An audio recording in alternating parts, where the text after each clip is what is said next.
आता अटक जर नाही केली तर मी उपोषण सोडणार नाही तर आम्ही इथंच आत्महत्या करणार आहोत. ते करत नाही का नेमकं काय होत आहे? 40 दिवस उलटून गेले त्या घटनेला. भावाने जी घटना मला झाली, काय काय विचित्र घटनास्थळी झालं हे सगळं सांगितलं. मी पूर्वने जबाब दिलंय. साक्षीदार घटनास्थळी झालेले ते सगळे सांगतायत, कोर्टात सांगतायत. आणखी काय पुरावे पाहिजेत? आता तर CDR समोर आले. SIT प्रमुखांनी स्वतः दाखवले CDR मध्ये घटनास्थळी.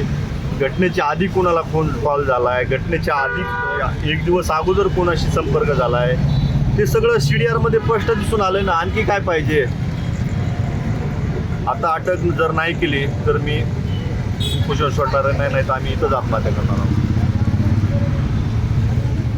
नेमकं कोणाच्या अटकेची मागणी आहे? सौरभ सोनवणे आणि गटामध्ये 1, 2, 3 जे CDR मध्ये स्पष्ट दिसून येत आहेत, जे की मंदिरावर बैठक झाली. त्या ठिकाणी कोण म्हणलं बांगड्या भरा, तिथून त्यांनी कोणी त्याला तिथं पाठवलं होतं मंदिरावरती. आणि आणखी जो कॉल करत होता, सौरभ असेल, सोनवणे असतील किंवा बालाजी सोनवणे असेल, यांना त्या घटनास्थळावरून कोण कॉल करत होतं, त्यांच्याबरोबर पोलीस स्टेशनला कोण येत होतं आणि पोलीस स्टेशनमधून ते कोणाला फोन करत होते, हे सगळं CDR मध्ये समोर आलेलं आहे ना. आणखी काय पुरावे पाहिजे त्यांना?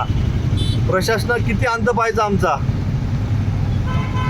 आम्ही एक लहान भटक्यामुक्त जातीमधून असल्यामुळं, वंजारी समाजात लहान समाज असल्यामुळं प्रशासन आमची दखल घेत नाही का? मुख्यमंत्री साहेब आमची दखल घेत नाहीत का?